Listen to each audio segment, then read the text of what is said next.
Tablet yang pertama daripada Honor menggunakan Paperlike display, dan kalau korang tengah cari satu tablet untuk kerja, untuk study, ini dia aku nak suggest Honor Pad 20 Pro Paperlike Edition. Yang ni boleh masuk dalam shortlist korang. Jom tengok aku review. First kali, skrin dia 12.1 inci 3K resolution, 292 ppi dan brightness dia sehingga 700 nit.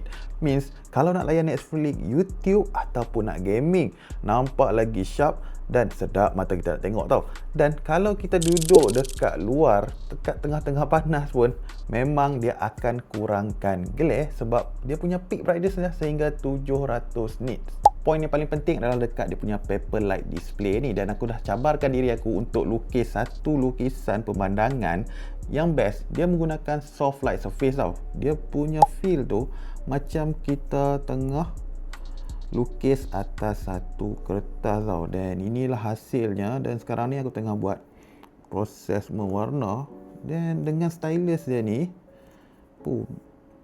dan kalau aku letak dan macam ni, wah, best tau. Selain itu, daripada segi kesihatan mata, untuk tablet ni, sebab kita akan gunakan dalam jangka masa yang panjang, kita akan tengok macam-macam benda, tapi tablet ni ada 7 teknologi untuk eye comfort tau, dan aku dah list down, korang boleh tengok.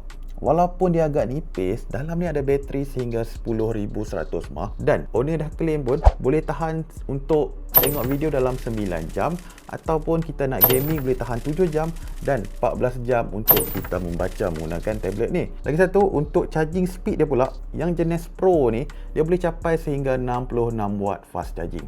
Kalaulah student gunakan tablet ni, kita boleh gunakan Honor Note, dan dekat sini kita boleh typing ataupun kita nak tulis pakai tangan pun boleh. Nak makan apa ni, dekat bawah ni ada juga AI, boleh summary balik kita punya note ataupun audio summary pun boleh, nak translate pun boleh, nak buat mind map pun boleh. Memang untuk student ngam.